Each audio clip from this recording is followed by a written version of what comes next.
Alright, so you might be wondering, how the fuck do I carry low ELO NA? This is gold, right? So this is how.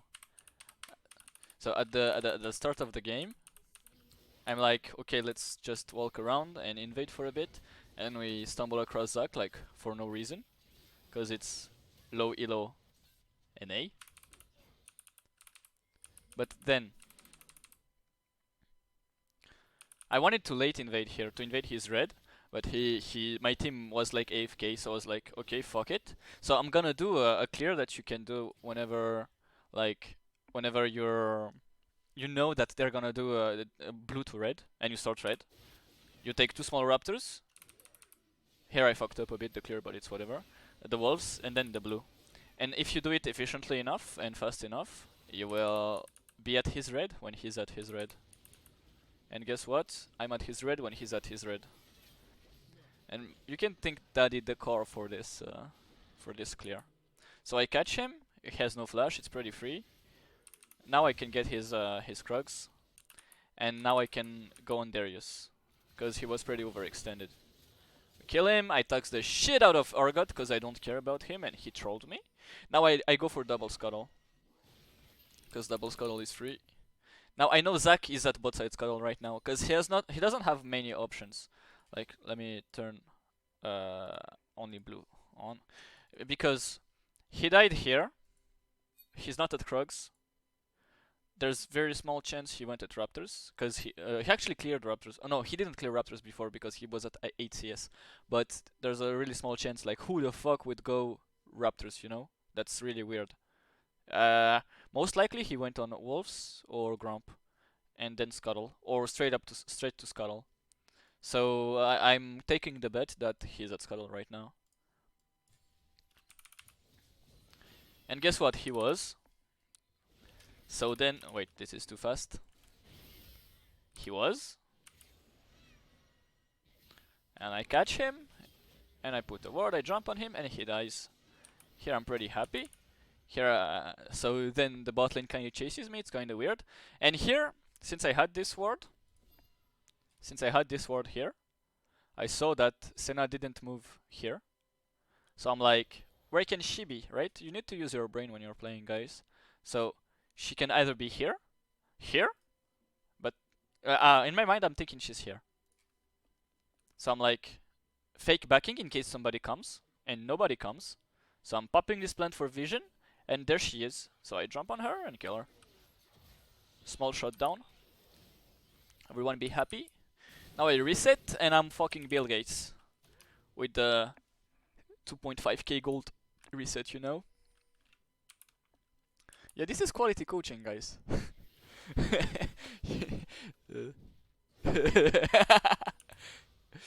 Alright, so here, why do I do this? Here I have multiple options. I can either be like low elo and go for a full clear because my camps are up. This is what a lot of people would do actually. Or I can see that I'm one camp off 6, and I know 6 is my power spike. I also know in chat that my LeBlanc just pinged Kassadin's flash, and I know that Kassadin isn't level 6 yet. So this, like, see, this is like screaming free food. Legit, this is free food. This is like some sushi, you know, even though he's not like a fish or something. So I do this camp real quick. I get 4 stacks before ulting, always. Your Rengar mains, you should know that. I ult, and boom, one shot. I take this wave, then I'm like, what could I do now? I could go back to farming, because I'm a low elo scrub. Or, I could say, oh wait, shit, this is a fire drake. This looks pretty juicy. And I grab it. Now, what could I do? I could go back to my jungle, like some kind of pussy or something, and farm my red, because my red is pretty juicy. Or I could be an alpha cat and go in his jungle, because his blue is up, you know? Shit, I pressed the wrong button. So this is up, and Zac comes, because he doesn't respect my alphaness, and I kill him. Here, that's the thing also, an interesting concept to keep in mind is like, you do an action, like you have something in mind, like taking blue. I wasn't planning on killing Zac here, I was just planning on getting blue, and sometimes they fuck up, they make mistakes, and you get more things out of what you planned on doing. So now this guy fucks up, but here I'm pretty unlucky. And also this LeBlanc is like small brain LeBlanc, not main.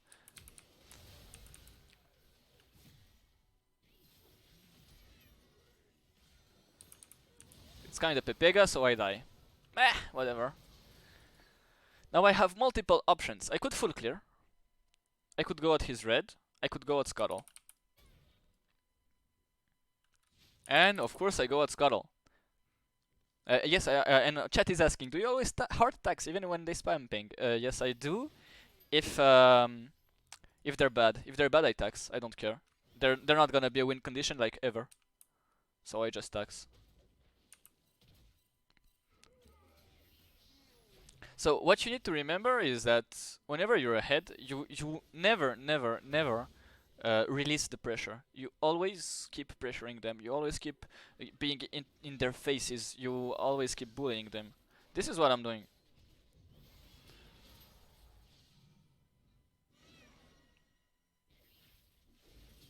Sidestep. This is so good. So notice how, like here, I am not clearing my jungle at all because I can track Zac. I can know reliably where he is.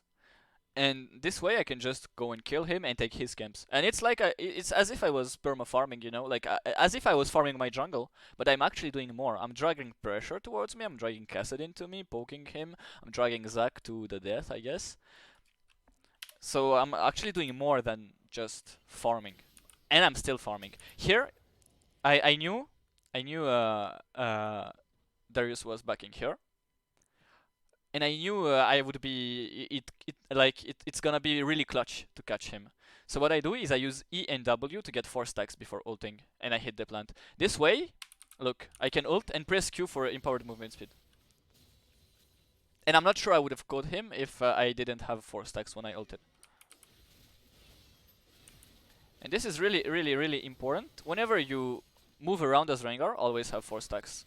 If you have 4 stacks, you're a whole different champion than if you don't have 4 stacks. Like you're 2 Rengars when you have 4 stacks instead of 1. Actually really strong. So here, I have multiple choices. I pause. Whenever I back, I pause the game in my head. I'm like, okay guys, we pause the game in our head. And I watch the lanes. I watch the waves. And I watch what the enemy behavior is. Here, this wave is slow pushing to Darius. And I know Darius wants to be pretty aggro, but I really don't care about helping this Argot. Mid, it's a Kassadin and he has ult, so I really don't care about killing this Kassadin. Another option would be full clearing my jungle, then going to Herald, or going for Drake. And another option would be moving towards bot. So I have my ult coming up, and bot lane looks like they're going to play pretty aggressive. So I'm moving towards bot, and this is also an important concept when like you're a jungler and you're thinking about what you're gonna do.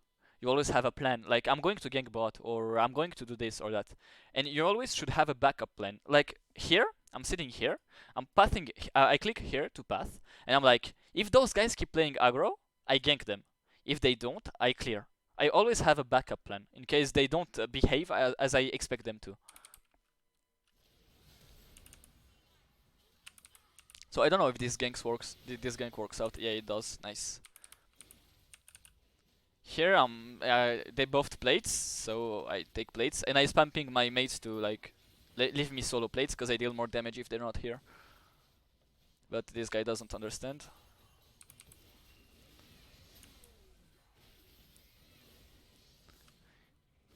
Now I have pressure on Zac, so I can clear his jungle again because I have all the timers on all his camps. Here, I saw them pathing there, but they actually bamboozled me. So here I'm thinking maybe I can go to bush and ward here and catch them, but it was kinda close. Here I should be going for Drake. I should say fuck this. Fuck this ARAM Fiesta, just go for Drake. But since I don't care for Drake, yeah, second blue and red is still up. Yeah, And since I don't go for Drake there, I'm thinking, yeah, this game is never going to go to 30 minutes. I'm gonna end it before. I know that for a fact. This 4 or 5% MRS I don't care about. So I'm just gonna full clear. It gives me more resources and it makes my pathing way more smooth because I'm gonna be topside and I'm gonna be here way sooner. So I just full clear because this game isn't gonna drag on for long enough for me to actually take value out of those drakes. And also, I know that I can spend my time better. In higher elo, taking this drake would be a good option because sometimes you don't have as many options. Like here, I can just cyberbully the Zac whenever I want. But in higher elo, it's not the case. So I just full clear. And now I take the crab. And now I take the herald. And now I herald top. We do a really awkward dive. I try to bait his E, but he doesn't use it for like 10 years. I don't know why. Throw herald, get tier 2, get tier 3, get inhib. This is because, see, again, you're in gold. You know, you're in gold. Or maybe you're in plat, I don't know. You're in gold, let's say. So these guys will make mistakes. What I wanted here is tier 2. They made a mistake, so I got inhib. This is why, like as a player, you should always look to punish mistakes more than forcing plays. Because if you force plays, there's a big chance you're gonna be the one making the mistake. But if you just punish them, you just wait for like small risk, medium or high reward plays. Always try to assess risk and reward before making a play. Why wouldn't you be able to bully Zac like that in higher elos? What would a higher elo Zac player do to prevent that? He would be more unpredictable in his pathing, and at some point he would say, fuck that, I'm not farming anymore, I'm just spam ganking. So he would get 3 pinks, or 2 pinks, because you can buy 3. He would get red sweeper, and he would deny all vision on a side on the map, and gank there. And he will also track me quite accurately, so this way he will like do a play opposite of me. And also he wouldn't die in a stupid way like here. He would ward somewhere, like he would ward pixel bush so I can't invade him. And he would call his teammates or some shit. And even if he dies here, he wouldn't path, so he wouldn't be so predictable, you know? This Zac was very predictable. I knew where he was at all stages of the game.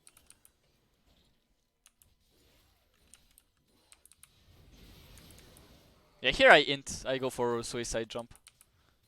Not very interesting. Well, actually, I had something in mind going for this play, but it didn't go as planned. So here what I'm thinking is, why did I go for this play? I thought I could outplay this, but it wasn't. It was like high risk, low reward. But now I'm just having fun. Here I have Edge of Night, so I was like, if I can kill Kassadin before he pops my Edge of Night, Zac can E me, and my Edge of Night will absorb the E, and I one-shot Zac after, and I get out. This was the plan.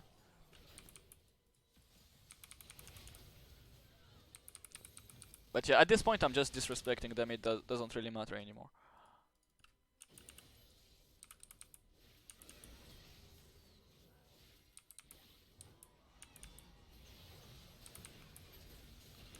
It's like whatever, just push the waves.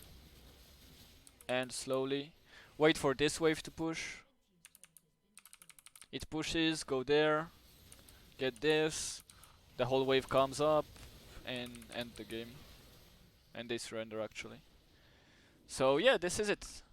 Like,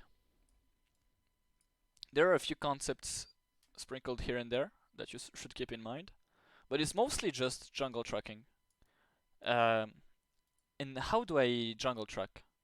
Like, jungle tracking is actually quite tricky. Here, like for instance, how did I jungle track this guy? Here, I knew he started blue because I was watching his bot lane and his top lane, and I knew he started blue. So here I had a plan. If he starts blue, I go for red to the clear I did. If he starts red somehow, I will go blue to red to his blue and his gromp and ward here. I'm assuming they don't have like, you know, like they don't have wards because this is low elo. If they have wards, it's kind of more tricky. This is why those plays are a coin flip a bit. So I knew he started here. I also knew that there's a really small chance that he goes from blue to red. He won't do that. I also have this ghost borrow here, so if he goes to Raptors, I see him. And I see him here. So I know he's here. So here I kill him. Okay, now, you're Zac. If you wanna jungle track someone, ask yourself, what would you do if you were them? If I were them, I would assume Rengar took my Krugs. So I would go I would go bot side. Rengar is in my top side. If I go top side, he will kill me again. So I go bot side. This is first thing to keep in mind. He's bot side. If he's top side, it's kinda weird. He should be bot side. Okay. Now this guy made a mistake. The mistake he made is he went for wolves before going for this scuttle crab. Because those wolves are always kinda gonna be free. But this scuttle crab isn't gonna be free. After I get there, it's not free anymore. So here I know he's bot side. I know he wants this scuttle, and here like it's always like have a second plan in mind. Here I was going as scuttle, and if he was done with scuttle, I would have gone in my bot side jungle. But I find him and I kill him. Then it's just like kind of outplays, you know. Okay. Now you're Zac. You died a second time. Where would you be? If I were Zac, I would go topside. Now see, a low elo Zac, he would go topside. He's here. He went topside. A higher elo Zac, he would look for ganks where it's possible. But here in this situation, there weren't really many ganks available. So now I know Zac is topside, but I have better plans in mind. I'm not gonna bully him because this Casadino is free, you know. Okay, so now I see Zac at mid. I kind of know he's gonna go bot side afterwards. So I go for his Drake. And I go for his blue. He's at wolves right now. But my like what I want to do is get his blue. I don't really want to kill him. But if he's here, then cool, kill him. That's what I said like before. And he's here, so kill him. Get his blue. Wolves are done, I know that. Kassadin uses Q, so I can jump on him. Then it's the pretty unlucky play. It's whatever. Okay, you're Zac. You died again. Where would you go? My priority is to secure this scuttle. Because I think he's gonna go topside. Because his bot side is down. This is why. A good Zac player, like if I was in high elo, he would go for a dive on my bot lane right now. That's the right play. That's how he comes back. But he doesn't do that. So he dies again. Because he's very predictable. This is how you abuse a jungler in low elo. Okay. Now Zac died again. And we see him bot side. See, like he has the right idea in mind. Avoid Rengar, but he doesn't do it how he should. He's very predictable and he doesn't go for ganks. His only way back in the game is going for ganks. Because he won't be a factor in this game. Farming is useless for him. He should go for ganks and tax lane XP. That's what he should do. So yeah, this is for jungle tracking. This is how you jungle track. You try to think what would the enemy do if like what would you do if you were the enemy, basically. He expects you to be gold as well. True. True. That's true. Alright, so I think that's it for this VOD review. We can quit that. Oh shit, critical error. What? Alright. I think I'm gonna upload this to YouTube.